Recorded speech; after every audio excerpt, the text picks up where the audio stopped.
For 10 years, I kept a secret in my barn that sat like a stone in my stomach every time I stepped through that door. I kept it behind an old chest freezer with a rusted lid, under a tarp, in the corner where the mice never went. I kept it because, the night I found it, my hands shook, and fear told me to bury what I saw in ice and silence. I kept it because I thought I could protect my family by holding the whole world at bay. My name is Jerry Bishop.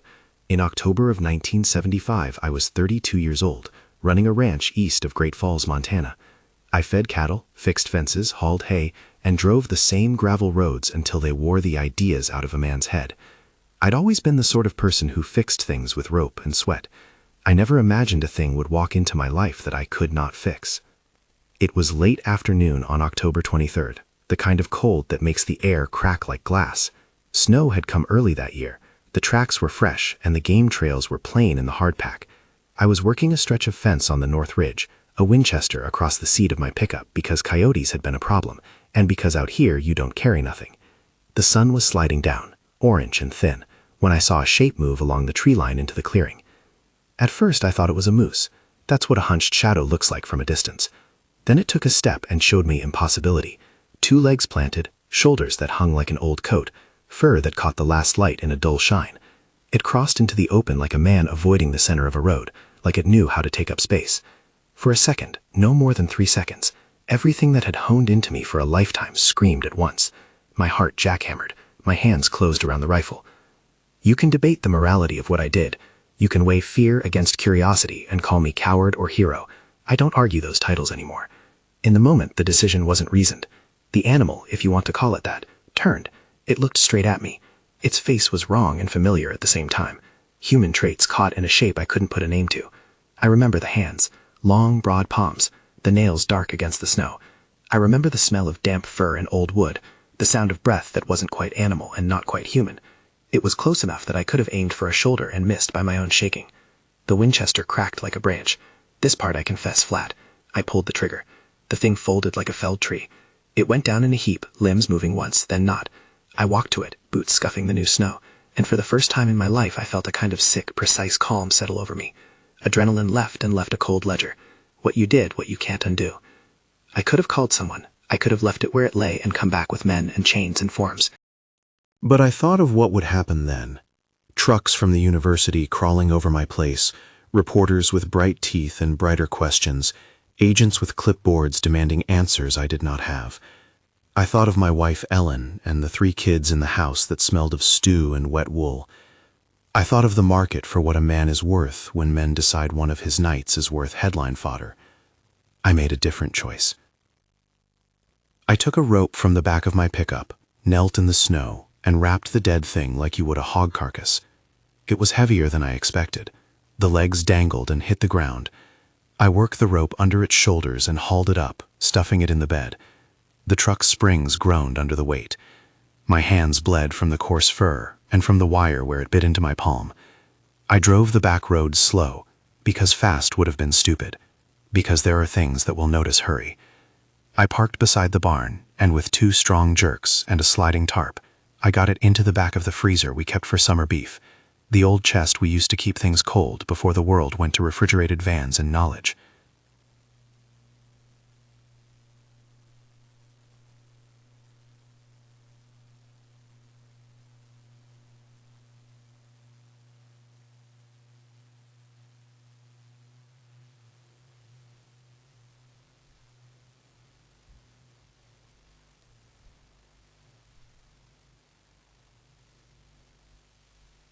If she worried why I came in late from checking fences, I'd say the cattle were being ornery.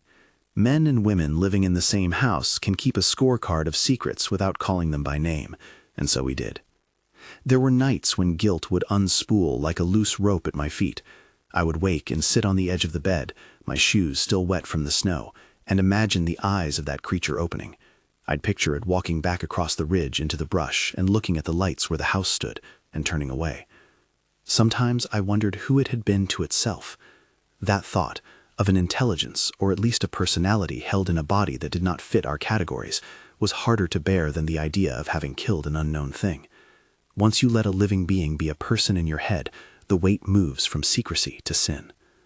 There were practicalities as well. The chest freezer wasn't designed for long-term work like that. Compressors fail, doors seal, weather will coax rust.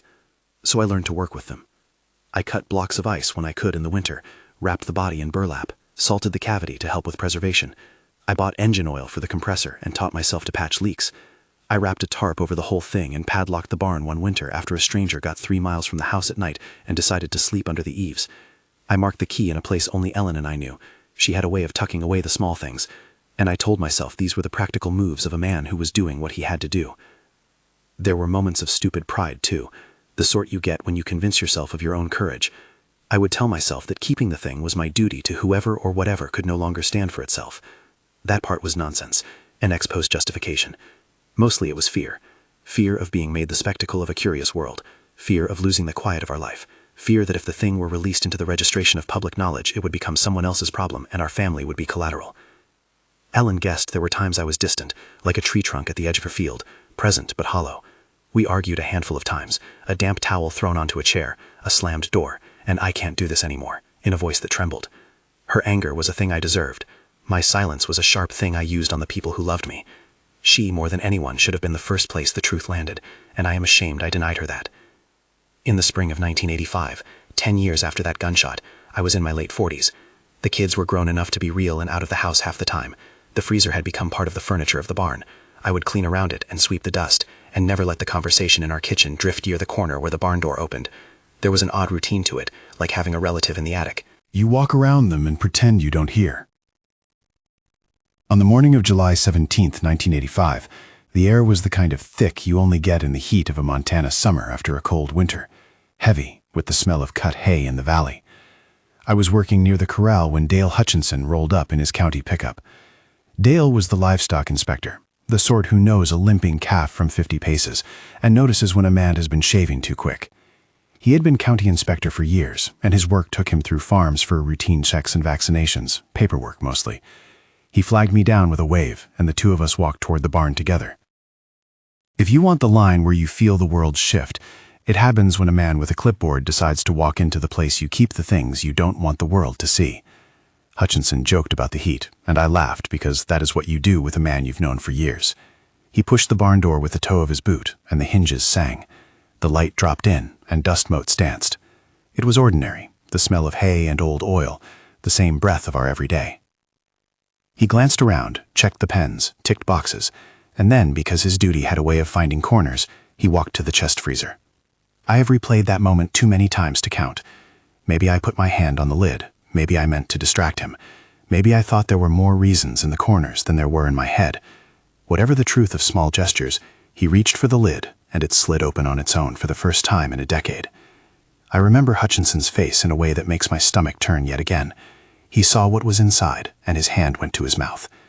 I don't like repeating the word he said first, but it was the same one a lot of people say when stunned. Jesus Christ. He stepped closer, as if distance could buy him clarity. You could see the age of his profession come over him. This was a man who had seen disease and death and animals in all manners of decline, but a thing like this wasn't in any of his forms. He didn't call out names. He didn't immediately reach for a radio. He shut the lid and looked at me as if to see whether the whole thing was some poor joke. Then he said, quiet and sharp, that I had 24 hours to do something about it myself before he would be obligated to notify higher authorities. The exact words have been smoothed by memory, but the ultimatum was clear. Handle your business, or I will handle it for you. Hutchinson's 24 hours felt like an iron bar across my chest. In that moment, the old strategies I'd used for 10 years, crying into a compressor's hum, telling myself that winter and then spring would bring a better plan, snappled like brittle wire. I heard in my head the sound of a phone being picked up in Helena, and names being said that would not be kind. I imagined men in tidy uniforms, briefcases, and a list of legal codes beside them. I imagined the barn door opening to cameras and questions I could not answer. I promised him I would think about it. I promised myself I'd be quick. Hutchinson's parting left a quiet that rang like a bell. He left me the way a weather front leaves a place, with the sense that something was coming that you could not stop with a shovel and a prayer. I sat on the tractor step for a long while, the air tasting like something else, like a future I could not picture without the barn in the center of it. I had a list of names I only ever said in case of an emergency. Dr. Martin Fletcher at the State University was on that list because he had come through county fairs and lecture halls and loved oddities. Sheriff Tom Wagner was on it because you call the sheriff when you want to be protected, and sometimes when you want to be punished. But the thing about names is that to call them admits you have a problem bigger than your hands. Instead, I did what I had done for a decade.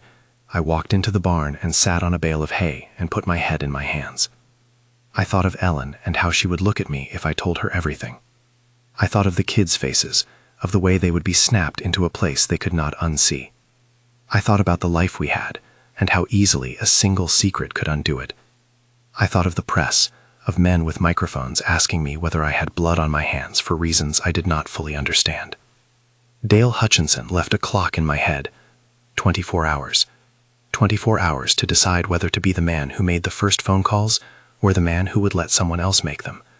I walked from the barn back to the house and saw Ellen through the kitchen window, the sunlight on her hair, the way she moved when she was thinking about supper. For a second, I pictured the two of us in front of the television, a news report on in the corner, strangers' voices telling our story for coffee and commentary. The image made bile rise in my throat. That evening, I lay awake and went over the moment of the shot. It was as if the decision had been paid for in small installments over a decade. Small lies here, small omissions there. But the bill was due now. I did what a man like me knows how to do when the ceiling caves. I called the two people I thought I could trust. The first number I dialed was Dr. Martin Fletcher's. He picked up on the second ring, as if he had been waiting for the planet to tilt. I told him only enough to make words exist between us. He did not laugh. He did not ask me to prove anything over the phone. He told me to meet him in Great Falls in the morning. The second call was to Sheriff Tom Wagner. I told him I needed to speak to him in person. The sheriff said he would be over at 9. I did not call Ellen. I could not make my voice carry the shape of what I'd done. I could not be the man who had laid a thing in ice and then explained to his wife why their world was about to be turned inside out. I sat at the kitchen table and shredded the idea of confession like paper. And for once, the practicality of it. How would you even advertise a secretness such as that one? A sign on the barn? A letter to a paper? The options were too small and too big at the same time. I slept very little. When your life changes, sleep does not come like an old friend. It sits in the next room watching you. I found myself getting up at 3 and 4 in the morning and going down to the barn to look. The chest freezer hummed. The compressor sound was the metronome of my terror. I would open the lid and stare, and the sight of it would still knock the words out of me. Yet the sight of it was also a kind of compass. It told me what had to be decided. There are people who will tell you how they would have acted in my place with clear moral certainty. There are people who will call me a coward or a monster. There are people who will say I was protecting science or protecting myself. I do not tell the story to make people take sides. I tell it because I have to keep the ledger honest, what I did and what followed. The choices I made carried consequences I did not fully measure. The sun came up on the day I had the county clock to my name, and I took the truck down the lane to the only two places that mattered, the sheriff's office and the university. I drove with the windows down because the heat made the truck smell like hay and diesel, and because movement dumbs the edges of fear for a little while. I was a man with his history of choices stamped on him, going to talk to men who could change the course of that history. I remember Dr. Fletcher looking at me with that astonishing tenderness scientists have when they realize they might be on the edge of something no one has studied properly. He did not talk much then about motives or legalities. He asked me how big, how long, what the hands looked like. I answered as best I could. He made notes on a paper so old it seemed to hold the impression of decades of similar notes. His questions were clinical in a way that cut into me. No moral judgment, only a hunger for data. That hunger is not innocent, but it's part of the world where facts matter. Sheriff Wagner's face, when he arrived, was a map of manly responsibilities. He did not flash badges at me or make the big move. He asked practical things. "Did you shoot it to protect yourself?" he asked. I said yes. "Did you see anyone else?" I said no. He asked if anyone else had reason to come to the barn, and I said not to my knowledge. He didn't say much else. Men of his trade know how to listen until the right hour to speak. And always there was the fact of time. 24 hours is a small number until you realize how many things you can say in a day and how few of them can be taken back. I needed to think about lawyers, about the university, about letting the story out on terms I could live with. I needed time to gather courage to tell Ellen. I needed time to breathe. That afternoon, alone again, I went to the barn and sat on the hay. I touched the padlock with the pad of my thumb. A man can get used to living around something that threatens his life in the abstract and not in the immediate. But when a man knows the exact moment someone will open the door that could demolish his life, the world gets small. I made a list then in my head of what I owed, to my family, to whatever creature lay under burlap in the cold, to myself. The list was uneven and ugly. I could not square it. When the light finally left the day and the birds stopped their small complaining in the hedgerows, I locked the barn and sat in the truck and thought about what the next morning would bring. I had to prepare for being the first man to call other men, or I had to prepare for the moment another man, Dale Hutchinson, would decide my life needed public hands. Either way, the lid was no longer just a lid. It was a decision, waiting to be opened. The morning after Hutchinson's ultimatum came like a weather change you can't avoid. I remember the truck felt heavier that day, as if the weight in the bed had seeped into the frame and made the whole thing sit lower. I drove into Great Falls with the windows down and the radio playing low, some old country station spitting out a tune that didn't match the way my hand shook. If this is the point a man might still turn back, that hour was it. I did not. Before I go further, if this story is holding your attention and you want more accounts like it, go ahead and subscribe. There are interviews and source documents linked in the description that I wasn't always allowed to talk about. It's short and simple, and it helps get stories like this out to folks who care. Dr. Martin Fletcher met me at the university library the next morning like a man leaning over a microscope, quiet, intent, the sort of scientist who looks at everything as data until the feeling arrives. He didn't try to sell me on grand ideas. He wanted measurements, photographs, a clear account of what I saw. His eyes softened when I told him about the face, the hands, the way it moved. He asked about the rifle distance, the angle, whether I'd aimed high or low. The questions were clinical. They kept me from falling into anything theatrical. He didn't say I was a liar or a legend. He just asked for details, like a man trying to build a bridge by naming each plank. Sheriff Tom Wagner arrived at the university after I told him where Dr. Fletcher worked. He came with no swagger, only a look that said his job was to count the cost of things people could not. He asked the kinds of straightforward questions that sit heavy. Did anyone else see this? Was it a danger? Why did you move the body? I said what I had told myself for 10 years, that fear and the need to protect my family had decided for me. He listened without sermon. He said he needed to see it himself. We drove back down the gravel to the barn in a slow convoy.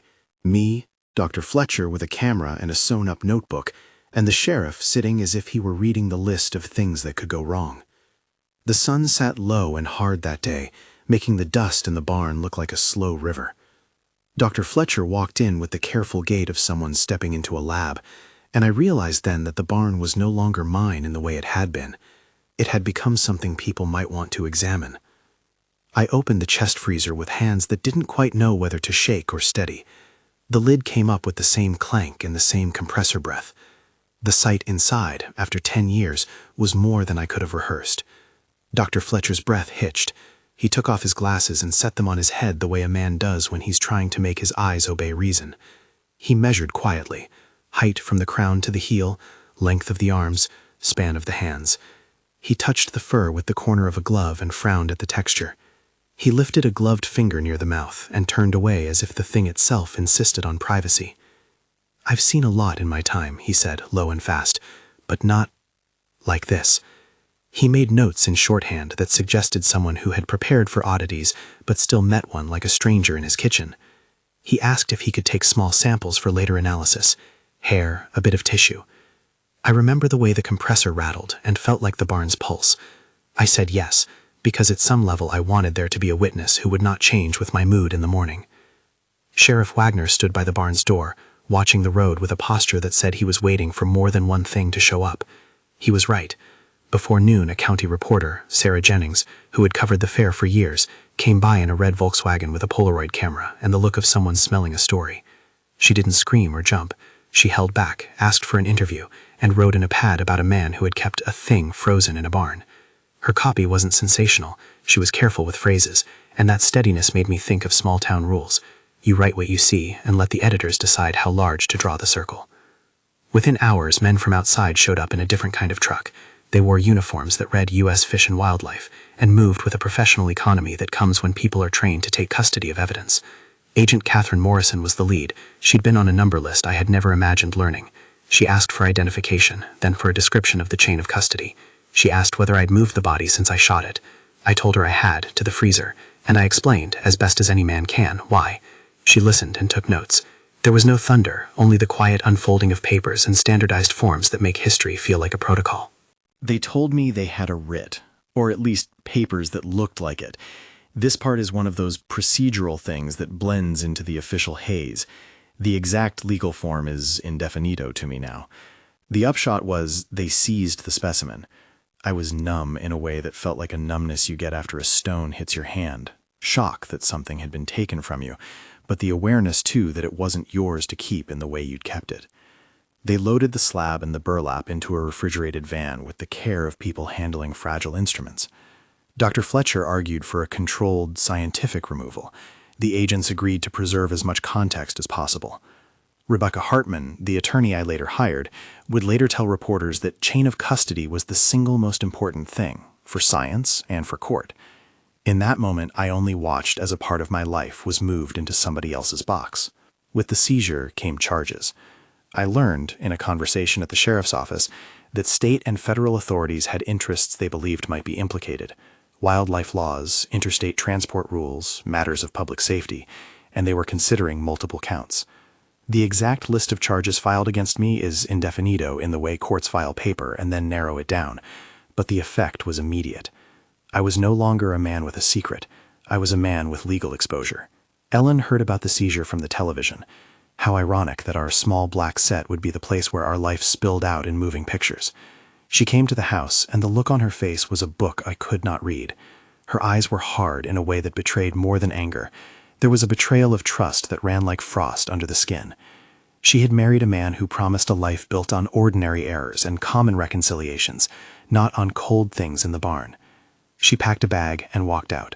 She didn't slam doors for the camera. She left like someone stepping into a rainstorm who knows the coat won't make it dry.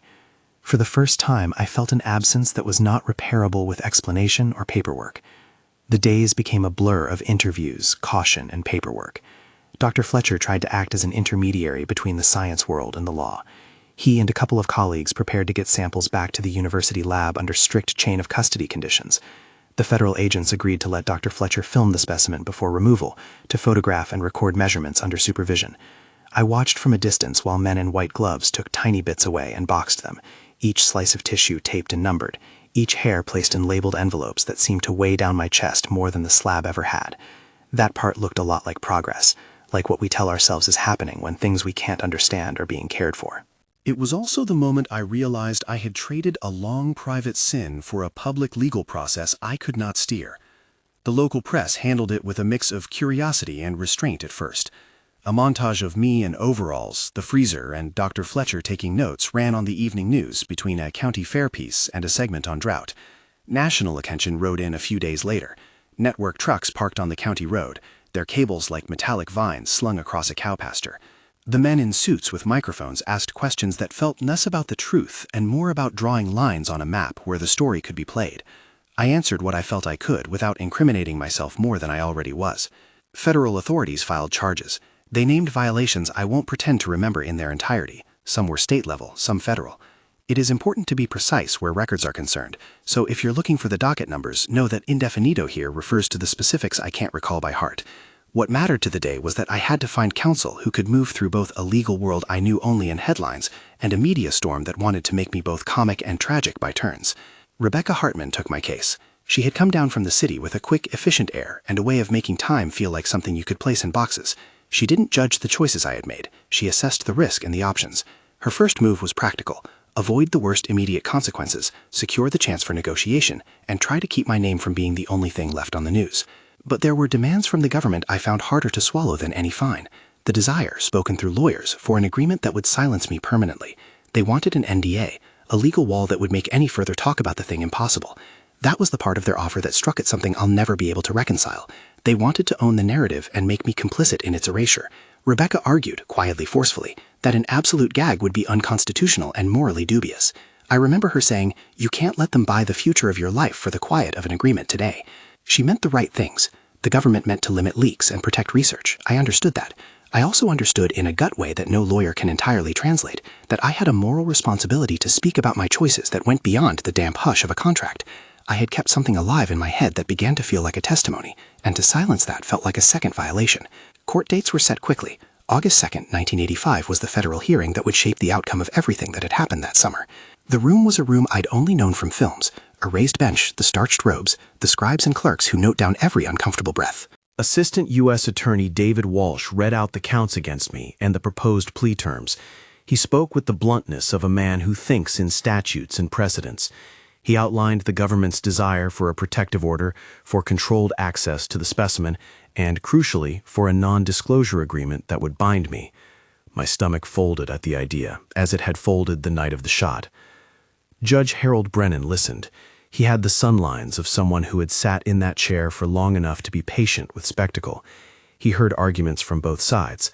Federal counsel about national interest and scientific integrity, Rebecca about First Amendment concerns and my right to speak, and Dr. Fletcher, who testified about the scientific importance of transparency for peer review and public trust.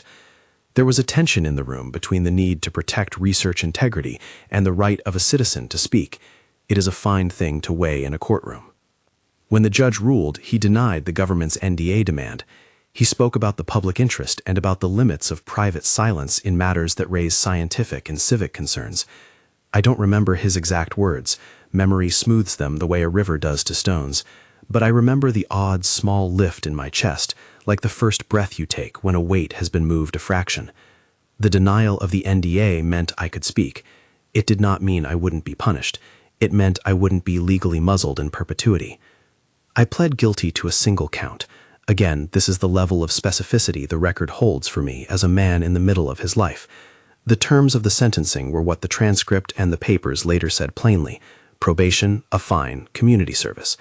There was no dramatic moment of redemption in the judge's ruling. There was the sober business of the court measuring a punishment that fit the law's sense of proportion. He gave a sentence that was sharp enough to matter and lenient enough to keep me out of prison. He made the point, without flourish, that the public had a stake in the matter. The government's attempt to bury everything behind a legal wall had failed, at least in part. I was required to make a brief statement in court. I remember standing and feeling the floor under my boots that had been my life for decades become something foreign. I said the thing I'd been trying to find the language for ever since the gun went off, that I was sorry, that fear had pushed me into secrecy, that I had tried to protect my family and instead hurt them. I said I wished I had done differently. I said something about hoping the scientific work would be done with dignity. My words were clipped, honest as I could make them. People nodded and put down pads of paper. Reporters wrote in shorthand. The days immediately after court were marked by a mixture of relief and an open wound. I had not gone to prison, and yet the penalties were real. Fines that took cattle off the sale list, probation that limited my travel, community service hours that meant time away from tasks that kept the ranch able to breathe. I sold a few head of cattle to meet the fine. That work of selling, of giving up parts of what kept us afloat, felt like a deliberate stripping that happened in the open now, less ugly than secrecy, but still an injury. Then, in November of that year, a document surfaced. It was a research summary, short, bureaucratic in tone, and leaked without official blessing, that reached a few newspapers and then by a different route national wires. The summary indicated that the sample analyzed showed DNA that did not match any known catalog of regional fauna and suggested genetic divergence inconsistent with contemporary human populations. In plain language, it suggested the specimen was not simply a misidentified bear or primate. The summary's specifics, percentages, divergent states, genome distances, are indefinable in my recollection. What mattered in the public mind was the claim itself. Something about the thing in my barn had an origin that science could not neatly fold into known categories. Government spokespeople were quick to respond with a formal tone. There were statements about ongoing analysis, about chain of custody, about the need to respect peer review and scientific method before making definitive claims. They did not deny that a leak had occurred. They did not, in context, confirm the detached language of the leaked summary as the government's considered conclusion. The net effect, however, was explosive. People who had written me off as an eccentric suddenly saw me as the center of something large. Others, who had believed I had lied for attention or to avoid consequences, felt vindicated in their skepticism. The leak changed more than headlines. It shifted how people approached me in town. Some folks were kinder in the grocery store now, as if the possibility of something out of the ordinary required gentleness. Others were crueler. A few people sent letters or stopped their conversation when I walked into the feed store. There were television vans again, and interviews that wanted drama more than nuance. I said some things and refused to say others. Rebecca advised me on what would help and what would hurt. Dr. Fletcher continued to meet with academic colleagues and to fight for measured, peer-reviewed work. Ellen's return was not immediate. She came back slowly, over months, not with a grand forgiveness, but with small accruals of presence, laundry on the line, stepping into the kitchen and not asking prying questions, sitting in the truck when I came home and letting the radio be the place where we held silence. She and I had conversations that were like plumbing a long, rusted pipe, one twist at a time, the slow letting out of old blockages. She told me, in plain moments, that trust is something you pay back in very small installments, and that I had taken out a big loan without telling her. She said the thing everyone close to a secret maker says: you can't put a life on ice and expect it to taste the same when you thaw it. I'm still paying for that in ways I understand and ways I probably never will. There were offers, calls from people who wanted interviews, men with briefcases wanting to make a show of what had happened in our barn. There were also offers from private collectors, from people who wanted to capitalize on any part of a story that could be sold. I refused most of them. I paid the fines. I did my community service. I sold cattle to meet obligations. Dr. Fletcher asked once, quietly, what I'd do if science wanted to publish the findings. I said I wanted truth to come out in a way that respected the thing we'd killed, if it could be called respect, and honored the work of people who would study it.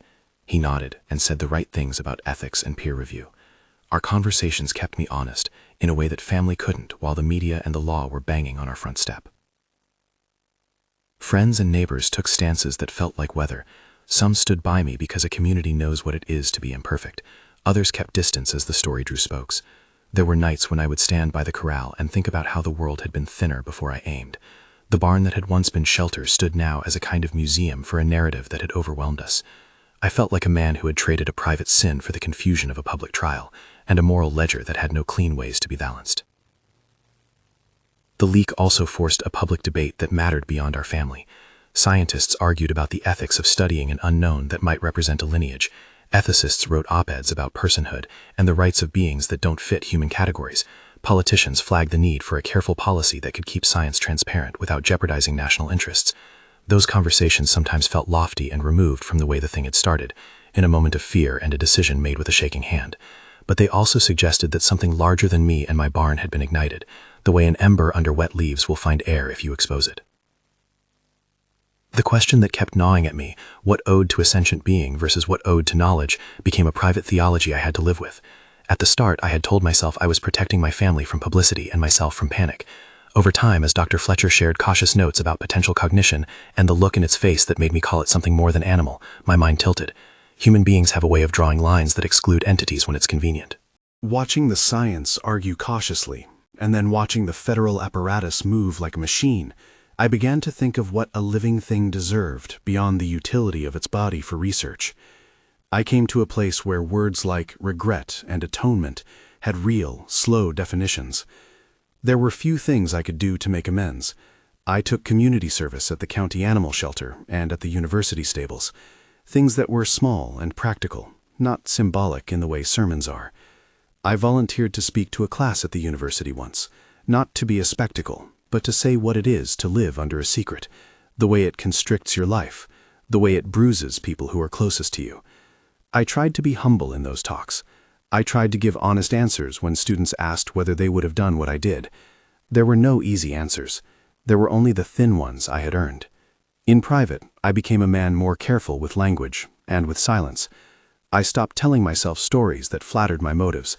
I tried to imagine the life of the creature in the small ways that don't invite drama, what it might have eaten, how it might have moved when it wasn't in my sight, whether it had family or kin in the brush beyond my fences. Those imaginings changed the scale of my remorse. It is one thing to regret a self-centered misstep. It is another to reckon with the taking of a life that might have been more than a label. I learned to hate my initial selfish calculation in a way that had teeth. The government's custody of the specimen after the seizure is a place I speak of with humility. I was not in a position to follow daily what was being done in federal labs or to tell you where precisely a specimen was stored now. There are rumors and there are official lines.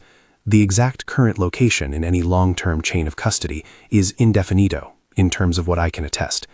I know it became the subject of internal reports, and eventually that leak, and that scientists and agencies spoke past one another in memos that sometimes leaked and sometimes were buried. I do not pretend to know the entirety of that process. I do know the specimen left the barn, and that after that, my story belonged to a larger world. The public reaction remained a mixed table for years. Some people wanted me to be a pariah, some a hero, and some a cautionary tale. Each role felt thin and ill-fitting. The real work of living after the thing was to make small choices: how to fix a fence with your hands in the morning, how to meet people's eyes at the feed store without flinching, how to do community service hours next to people who would not forgive and people who were eager to help rebuild. The legal system had its say. My sentence closed a chapter on punitive measures. It did not close the moral ledger. I sometimes think about the night I fired the Winchester in a different light now. Fear is an honest thing. It keeps us from walking into trains or falling off ledges. But fear also does the dangerous work of narrowing our imagination. When you see something that doesn't fit your categories, you have a choice that lasts a second and then a lifetime. The rifle was in my hand. The thing looked at me in a way I had not expected. I didn't deliberate long. I acted in my hands and said, "You have 3 seconds to decide." The thing I would do above all is try to widen the second. I would try to breathe in such a way that fear didn't become the only grammar available. Maybe that would have made no difference. Maybe the creature would have come closer and the situation would have been worse. I can't untell the contingency of that night. But the moral arc of my life since has taught me that when the unknown appears, the first act we take carries not only practical consequences, but ethical ones. We own those consequences, whether we acknowledge them at once or after a decade of frozen dishonesty. People sometimes ask whether I regret the secrecy more than the shot. Regret is not a single thing. I regret the pulling of the trigger as a moral rupture. I regret the secrecy because it multiplied that wound. Lying to Ellen, hiding the truth from neighbors, building a small scaffolding of pretense that cost us the simplest things. I regret the way the story pushed our family into public view. But I also know regret is useless unless it's used to change something. For me, that change was in refusing to let the story be entirely owned by others, in paying fines, doing the hours, and speaking when I could. As the years passed, the leak kept surfacing in discussions about scientific transparency and government secrecy. The academic community called for standards that would prevent specimens from being held from peer review, while some policymakers argued for controlled access in the name of national interest. I placed myself in the small role of a man who once made a bad choice and then tried to do better by being honest about why he'd done it. That honesty didn't make me a saint. It did occasionally make people listen. Today, the barn is quieter than it was. The chest freezer is gone, sold long ago with the rest of the equipment as part of a rearrangement to pay fines and expenses. Ellen and I live in a house that's become a place of deliberate simplicity. We spent mornings on the porch and sometimes talk about the noise of it all in the way survivors do, carefully, refusing to dramatize, insisting on small acts of normalcy. We have rebuilt pieces of trust in ways that are not cinematic, shared chores, patience, the slow reweaving of conversation. What did the government do? What did the scientists learn? Some of that remains behind a veil of reports and the guarded language of research papers. The leaked summary suggested non-human DNA. The government's position was to hold to peer review and to avoid premature statements. For sincere people who study the natural world, that discipline matters. For my family, the human consequence of my choice mattered as much as any abstract finding could. If I had to give a final account, a single line that might explain everything a man like me would want you to know: fear is powerful, but it's not a moral compass. The act of aiming at the unknown is the act a man must carry. If there is a lesson in the life that followed, it is that I wish I had found the courage, if not to do the right thing in a clean, heroic way, then at least to not let fear narrow my options into a single, irreversible choice. I wish I'd lowered the rifle. That's the truth as I live with it. The shot, the freezer, the 10 years of secret keeping, the legal fall, the leak, and the slow, stubborn work of trying to make amends. The story didn't end with the barn's lid.